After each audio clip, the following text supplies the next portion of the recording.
The abandonment. Ambassador Kira stood in the broken ruins of what was once the Grand Council building. Her blue skin was covered in dust. Her 4 arms trembled as she held a damaged communication device. The device sparkled with weak power, barely alive, just like her planet. "This is Ambassador Kira of Zarathia."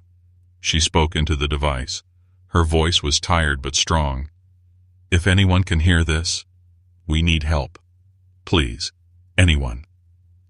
Static was her only answer. 3 days. It had been only 3 days since her world fell apart. She closed her 6 eyes and remembered that terrible morning. The sky had been full of ships. Hundreds of massive vessels from the Galactic Council floated above her city. These ships had protected Zarathia for 200 years. They were supposed to be friends. They were supposed to be family. But that morning, everything changed.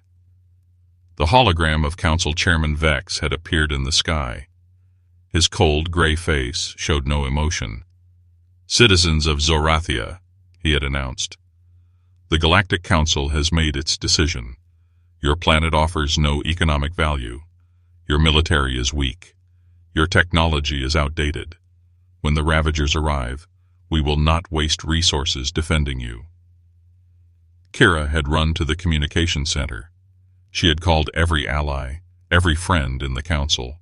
None had answered. Through her window, she watched the huge council ships turn away. Their engines lit up the morning sky as they abandoned her world. Her daughter, little Mira, had pulled at her dress. "Mother, why are our friends leaving?"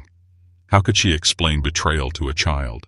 How could she tell her daughter that the galaxy had decided they were worthless?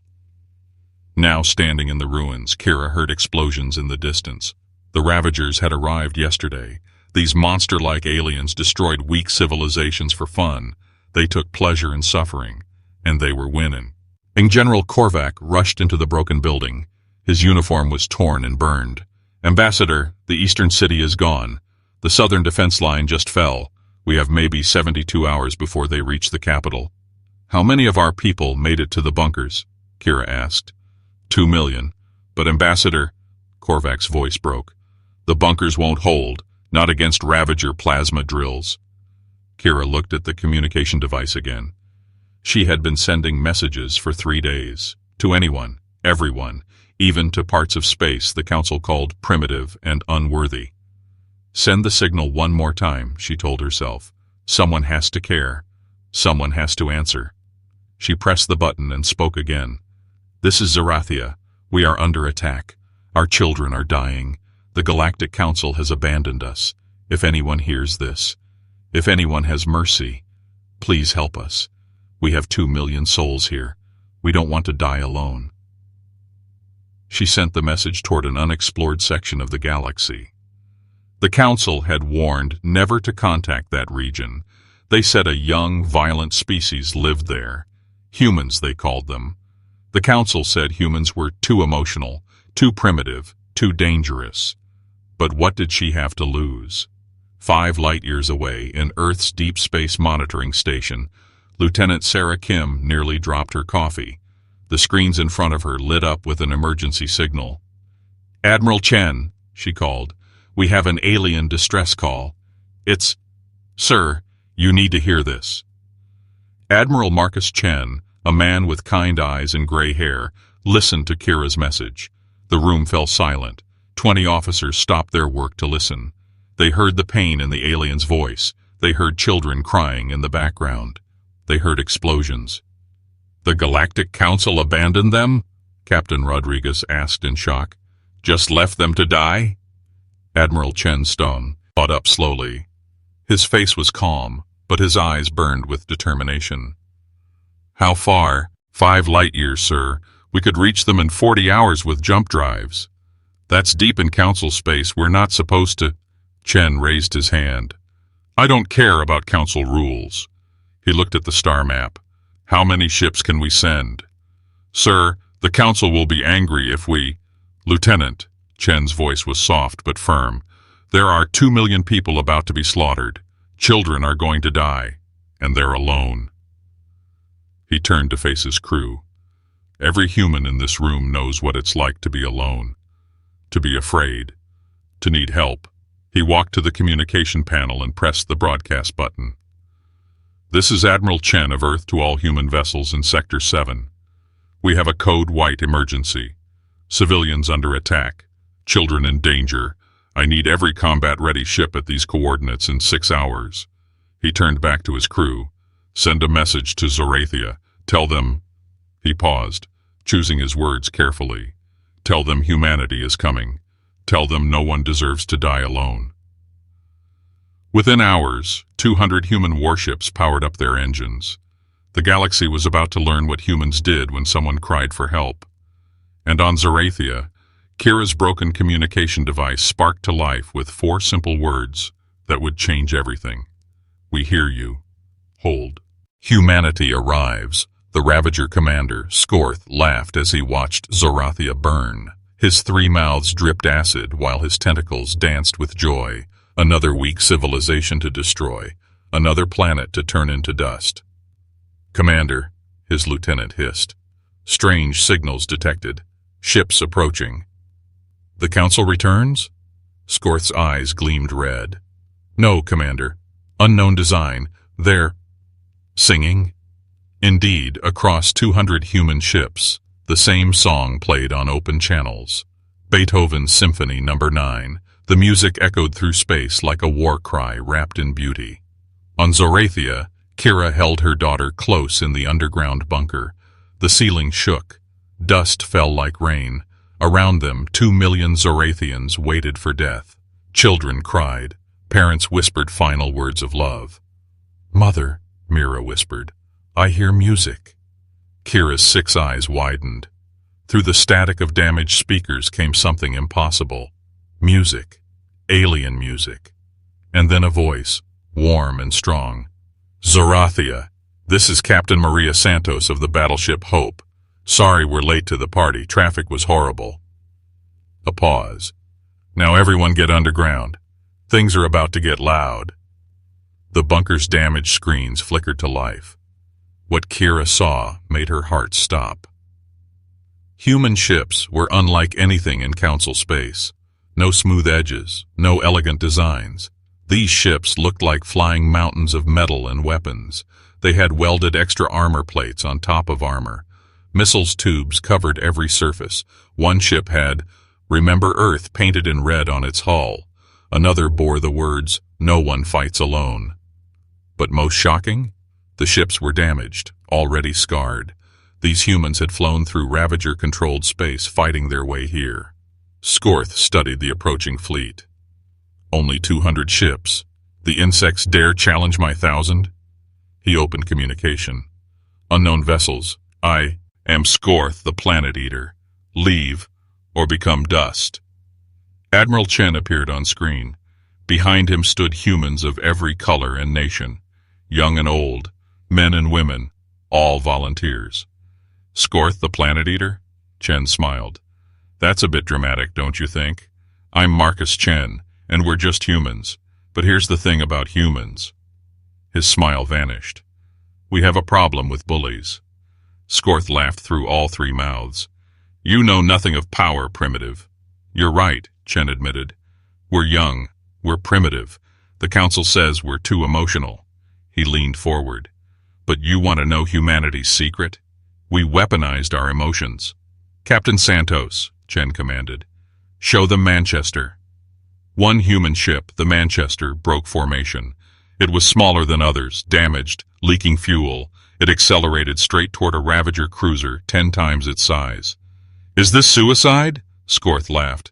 Pathetic. But then Manchester did something impossible. At the last second, it split apart. The ship had been designed to break into 50 fighting pieces. Each piece, powered by a small nuclear core, became a missile. The Ravager cruiser vanished in nuclear fire. From Manchester's escape pods, Captain Williams radioed, Manchester confirms, 1 cruiser down, 999 to go. Skorth's laughter died. Nuclear weapons. The Council banned those as uncivilized. Funny thing about being called primitive, Chen said. We never got the memo about civilized warfare. Rodriguez, show them the swarm. From the human flagship launched what looked like debris. Thousands of tiny objects, each no bigger than a baseball. The Ravagers ignored them. Big mistake. The objects were drones, each carrying a gram of antimatter. They attached to Ravager ships like insects. Then they waited. In the bunker, General Korvac stared at his readings. Ambassador, the humans, they're not trying to win. They're trying to make the Ravagers afraid. He was right. The humans fought like no species in the galaxy. When a human ship was destroyed, its crew sang over the radio until the end. When surrounded, they laughed and fought harder. One pilot, out of ammunition, rammed his ship into 3 enemies while broadcasting his grandmother's cookie recipe. Why? A Zorathian child asked, watching the screens. Why do they sing while dying? An old Zorathian soldier understood. Because they're not dying. They're living, right until the end. But the real shock came when a Ravager blast broke through, heading for Zorathia's capital. The human ship Kolkata moved to intercept, not to shoot it down. There wasn't time. The ship positioned itself between the blast and the city. As Kolkata burned, its captain, Raj Patel, spoke calmly. My great-grandfather once told me, evil wins when good people do nothing. Well, the ship exploded. Not today. Skorth felt something new. Fear. These humans didn't fight to win. They fought to protect. Every ship that fell had saved thousands of Zorathians. And more kept coming. Earth was sending everything. Then Chen revealed the final surprise. Skorth, meet humanity's real weapon. Hope. On every human ship, crew members stood next to something impossible. Zorathian refugees. Humans had been rescuing Zorathians from destroyed cities for hours, bringing them aboard their ships. A human child stood next to a Zorathian child holding hands, both species fighting together. You want to destroy them? Chen asked. You'll have to go through us, all of us, and buddy. Chen's eyes were steel. Humans don't move. The music changed. Now it was drums, war drums. Every human ship advanced. Skorth gave an order he'd never given before. All ships, retreat. But Chen wasn't finished. Oh, Skorth, one more thing. We called friends. Space tore open. More ships arrived. But these weren't human. They were from 12 other worthless species, worlds the Council had abandoned. All flying human-designed ships, all singing the human war song. The abandoned had united, and they were angry. The battle for hope, Skorth's retreat, was a lie. The Ravager commander had never run from a fight. Instead, he sent a signal to the darkest corner of space, to something even the Ravagers feared, something they had kept chained for 1,000 years. Release the Void Eater, Skorth commanded. His lieutenant's tentacles turned white. Commander, that will destroy us too. Then we die with glory. Skorth's 3 mouths smiled. These humans want to protect. Let them protect against a living black hole. On the human flagship, alarms screamed. Admiral Chen watched his screens turn red. Something massive was coming, something that bent space itself. Admiral, Lieutenant Kim's voice shook. Sensors can't understand what they're seeing. It's eating the darkness of space. Through the view screen they saw it. A creature made of living gravity. Eyes like dying stars. A mouth that swallowed light itself. The Void Eater. It moved toward Zorathia, and everything in its path simply ceased to exist. In the bunker, Kira's daughter Mira felt it first. Mother, the stars are screaming. The child was right. The Void Eater didn't just destroy, it erased things from reality. Zorathians who saw it directly forgot their own names. Their memories dissolved like sugar in rain. All ships, Chen commanded, do not look directly at it. Use mirrors, use screens, use anything indirect. But how do you fight something that eats existence? Captain Santos had an insane idea. Admiral, Request permission to do something stupid. How stupid? My grandmother always said, when facing a monster, become a worse monster. Chen understood. Do it. Santos turned to her crew. Remember when I said and's weaponized emotions? Time to weaponize our insanity. She opened a channel to all ships. Operation Lighthouse. Make reality too bright to eat. What happened next, the galaxy would whisper about for centuries. Every human ship turned on every light, not just normal lights. They detonated flares, burned their emergency fuel in open space, reflected their engine cores outward. But that wasn't the insane part. The insane part was the memories. Humans had brought something special. Every ship carried a memory core, databases filled with human history. Every war, every loss, every time humanity had faced extinction and survived. The Black Death, world wars, climate disasters, near nuclear annihilation. They broadcast it all at the Void Eater, not as data, but as raw emotion using stolen council technology they had improved. The Void Eater paused. It had eaten civilizations for millennia, but never had it tasted anything like this. Humans didn't just remember pain, they treasured it. They learned from it. They turned suffering into strength. More! Santos screamed. Give it more! Ships began broadcasting personal memories.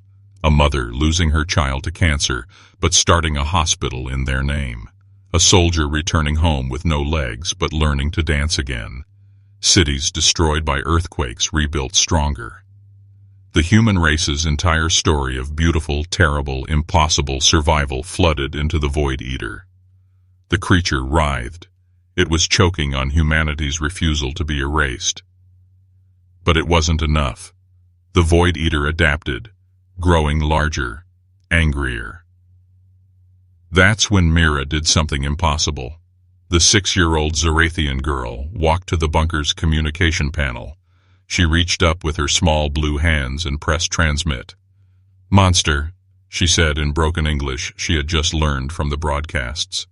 You eat stars. We make new ones. She began to sing. Not a Zarathian song, a human lullaby she had heard from the rescued children on the ships. Twinkle, twinkle, little star. One voice. Tiny, fragile. Then her mother joined. Then another Zarathian. Then thousands. Then millions. Zarathians singing a human children's song to a cosmic horror. On the human ships, something broke. Not equipment. Hearts. They're singing our song, a young pilot whispered, tears streaming. They learned our song. Admiral Chen made a decision that would haunt and honor him forever. All hands, all ships, prepare for convergence protocol. Sir, Rodriguez gasped, that's never been tested. It could create a new star, yes. Chen stood. The little girl is right. We can't destroy darkness, but we can create light. 200 human ships began moving in a spiral pattern, faster and faster, their fusion cores sinking, overloading, preparing to birth a miniature star. It would destroy every human ship, but it would also create a permanent light in space, a lighthouse against the dark, a memorial that would burn for 1,000,000 years. Admiral, Kim shouted, the other abandoned species. They're joining the spiral. Indeed, the 12 species that had arrived were following humanity's lead, without orders, without hesitation. They had learned humanity's greatest lesson. Sometimes you win by sacrificing together. Skorth watched in horror. They're all insane, stop them! But his ravagers were paralyzed. They had never seen anything like this. Enemies singing while preparing to die. Children leading battles with lullabies. Entire fleets becoming stars. The Void Eater felt something it had never experienced. Not fear, not pain, confusion. It had eaten countless civilizations. All had fought with weapons, strategies, desperation. But these creatures fought with something else. They fought with joy, with music, with the absolute certainty that their deaths meant something. The spiral grew faster, the song grew louder.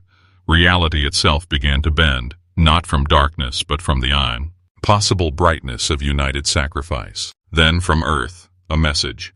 President Walsh himself. Humanity, Zarathia, all ships, this is Earth. Whatever you're doing, we see you. The whole universe sees you, and you're magnificent. She paused. Detonate on my mark. Let's show the dark what light looks like. But before the countdown could begin, the Void Eater did something unprecedented. It spoke. A voice like dying galaxies. What are you? Chen answered for everyone. We're the species that says no. No to darkness, no to abandonment, no to your hunger. He smiled. We're hope with nuclear weapons. The Void Eater pulled back, then further. Then, impossibly, it fled. Not from power, from something it couldn't understand. Creatures that made death beautiful, that turned sacrifice into song. As it vanished into the cosmic dark, it left one message.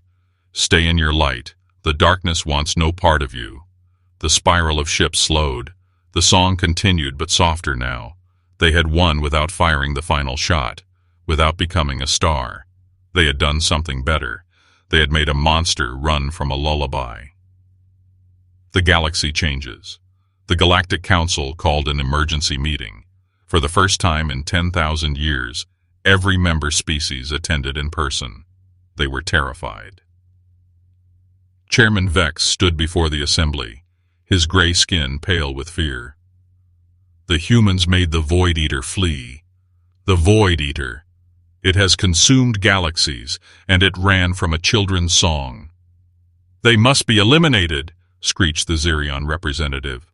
They're too dangerous. Eliminated? The Alteran delegate laughed bitterly. They turned dying into art. They made 12 dead civilizations rise again. How do you eliminate hope itself? That's when the doors exploded open. Not with violence, with music. Earth's ancient song, We Are the World, echoed through the chamber. Admiral Chen walked in, but he wasn't alone. Behind him walked representatives from every abandoned species. But that wasn't the shocking part. The shocking part was who led them. Mira, the 6-year-old Zarathian girl who had sung to the Void Eater.